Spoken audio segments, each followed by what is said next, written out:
Hey everybody, it's me, Hannah, with Solo Suit, and a common question that we get at Solo Suit is how much should I offer to settle my debt? If you've been sued for debt, you've probably asked yourself this question, and you may also wonder, how do I negotiate with creditors and debt collectors to settle my debt for less? I wanted to find the answers to these questions, so I asked a consumer rights attorney named John Skiba these questions and more. I hope that this video helps you find some answers on how to settle your debt for less, save money, and move on with your life. Thanks so much for watching, and just know that Solo Suit is rooting for you, and we believe that you can settle your debts. What do you think is the best thing to say to junk debt buyers, debt collectors, creditors to get them to settle? What kind of language would you use to negotiate a debt settlement? One of the first things people jump to that I think is actually not as effective is threatening bankruptcy. It's kind of a cry wolf thing. Everybody threatens bankruptcy.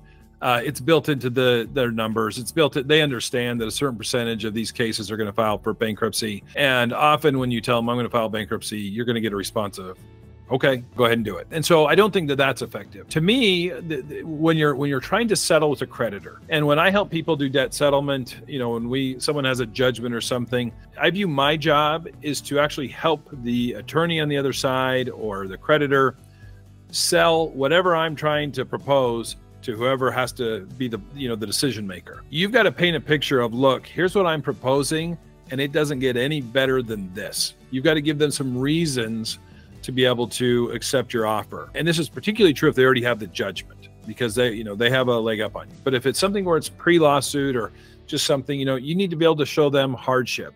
You need to be able to let them know, like, if you are judgment proof right now, or like if I have someone come in and they're on Social Security, that's one of the first things I tell the creditor. Look, they're on Social Security. Code for you're not going to be able to garnish them.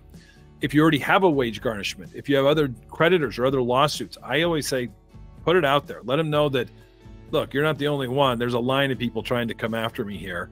That also does tell them that there's a bunch of lawsuits or a bunch of creditors, that bankruptcy might be a realistic thing there because you're dealing with a lot of different fronts. If you have tax debt or tax liens, I often will bring those up because those will trump their ability to try to garnish you. Government makes the rules. They're rules that they come first. If you have back child support, back alimony, those are the types of things that I bring up. Those are the factual situations that are telling the creditor, and particularly if they have an attorney, this is going to be a tough one to try to collect on.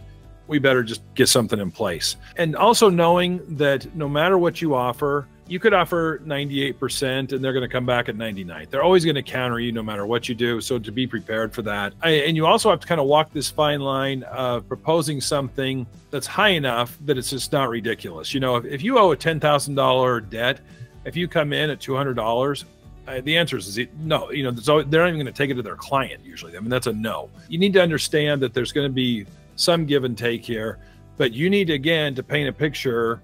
It's not so much the dollar amount, it's everything else around it that helps them to understand that, look, they're going to take to their client and say, you're not going to collect on this one. This is probably a good deal, or let's come back with this and maybe we'll get something in place. So those are the kinds of things I look for when I'm helping people settle is, why is it? What are the factual situations in this person's life that are going to lead this creditor to say, okay, well, we'll take less. You talked about negotiating with someone and then them going back to their client.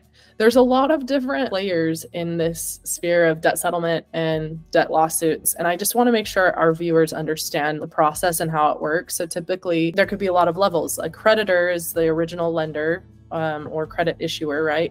Debt collector could have taken on the case or the account to try to recover the funds that were lent or borrowed. And then when it escalates to legal action, often debt law firms will come in and they're the attorneys that file the case. There could be a creditor, there could be a debt collector, and then there could be the debt collection law firm. And usually you're negotiating with the law firm, right? And they go back to their client, which would be the debt collector or the creditor, depending on who is suing, right? But it's the debt law firm that you're negotiating with. So you're negotiating with attorneys essentially, right? If it's gotten to the point of litigation, then yes. And I do have people ask me all the time, like, well, I don't want to talk to the lawyers. I'm just going to call the original creditor. They're just going to refer you back to the attorney. In the first 6 months we talked about that time frame when the first payment is missed up to that 180 days, that 6 months before charge off. You're likely going to be dealing with in-house collection people at the credit card company. Sometimes they'll farm it out to a collection agency they're not selling it to the collection agency. This is just a hired gun out there who's trying to negotiate it. So they'll probably have to, and they usually have some preset settlement authority they're going to be able to work with. Once it gets sold, sometimes you'll deal with the internal collection people for the junk debt buyer. But, if they have an attorney involved, they are going to have to take it and go back and get approval for it. So, it can take some time. There's kind of some back and forth with this. So those are the kinds of things to be aware of. A lot of people misunderstand too. They think that usually the lawyers that they bought the debt. I don't see that a lot. I mean, some firms do, but for most of the time, the lawyers, they're just attorneys. They're just representing the creditor or the junk debt buyer, and they don't have any actual ownership interest in the debt. They've got to take it back and get approval for that settlement. Okay, cool. Yeah, there's just a lot of players there, and it gets kind of confusing. So I wanted to make sure our viewers understood that. Thanks everybody for watching. I hope you found some answers to your questions. And if you feel like you need more help, head over to solosuit.com. We have a blog with lots of resources that can get you more answers to more questions.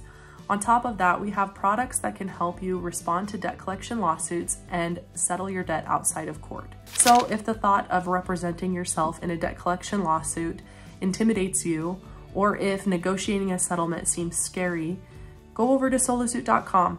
We can help you respond to a debt collection lawsuit, settle your debt outside of court, and empower you to represent yourself in resolving your debts for good. Thanks so much for watching, and good luck with resolving your debts. SoloSuit is rooting for you.